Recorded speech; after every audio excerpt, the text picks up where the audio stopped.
Assalamualaikum warahmatullahi wabarakatuh. Perkenalkan, nama saya Firmansyah dari kelompok 5 dan teman saya Herliza Kurnia Mareta. Kali ini saya akan membahas materi tentang revolutionizing your strategy thinking atau definisi pemikiran strategi. Pemikiran strategi adalah proses pengembangan dan evaluasi setiap keputusan dan tindakan sehubungan dengan keadaan saat ini dan masa depan. Pemikiran strategi juga merupakan kemampuan membuat rencana yang efektif dan sejalan dengan tujuan organisasi dalam situasi ekonomi tertentu. Pemikiran strategi membantu manajer bisnis memberikan ulasan terkait dengan masalah kebijakan, melakukan perencanaan jangka panjang, menetapkan tujuan dan menentukan prioritas, dan mengidentifikasi potensi risiko dan peluang. 5 elemen utama karakteristik khusus pemikiran strategis menurut Jan M. Littke yaitu 1. Sistem perspektif holistik. 2. Berfokus pada tujuan. 3. Berpikir di waktu yang benar. 4. Hipotesis driven. 5. Intelijen oportunis. Mengembangkan pemikiran strategis. Cara terbaik untuk mengembangkan kompetensi ini ialah belajar berpikir dan bertindak seperti seorang yang memiliki kompetensi ini dengan tindak kedalaman yang tinggi. Pemantauan yang teratur terhadap penetapan sasaran kerja dan pengkajian terhadap pencapaian sasaran kerja tersebut adalah sangat penting. Memang sulit, tetapi masih mungkin dilakukan untuk mengembangkan kemampuan untuk menyelaraskan berbagai visi jangka panjang dan berbagai konsep dengan pekerja sehari-hari.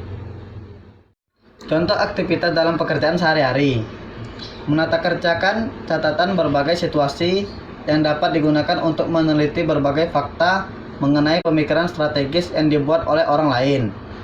Pola pikir apa saja yang dapat dilihat, apa yang mereka pikirkan saat mereka mengembangkan strategi-strategi dimaksud. Membaca berbagai strategi perusahaan lain di berbagai majalah bisnis atau buku.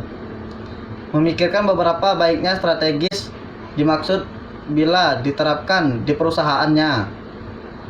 Menganalisis berbagai produk dan jasa perusahaannya dari sudut pandang pelanggan. Mempelajari sejarah perusahaannya. Mendiskusikan dengan para pegawai yang telah lama bekerja tentang apa yang telah terjadi dan mengapa terjadi. Bentuk dan proses pemikiran strategi. 3 tahap perumusan strategi. 1.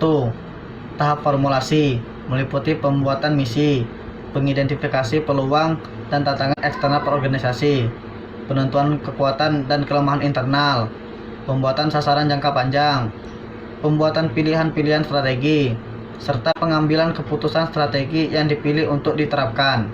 2. Tahap implementasi atau tindakan, meliputi penentuan sasaran tahunan, pengelolaan kebijakan, pemotivasi pegawai, pengalokasi sumber-sumber agar strategi yang diformulasikan dapat dilaksanakan. 3. Tahap evaluasi, meliputi kegiatan mencerminkan apakah strategi penjalan dengan baik atau tidak. Hal ini dibutuhkan untuk memenuhi prinsip bahwa strategi perusahaan haruslah secara terus-menerus diselesaikan dengan perubahan-perubahan yang selalu terjadi di lingkungan eksternal maupun internal. Ciri-ciri pemikiran strategis. 1. Bersedia mengambil risiko, yaitu tidak terbatas pada masa lalu atau pemikiran saat ini dan bersedia untuk mencoba metode baru.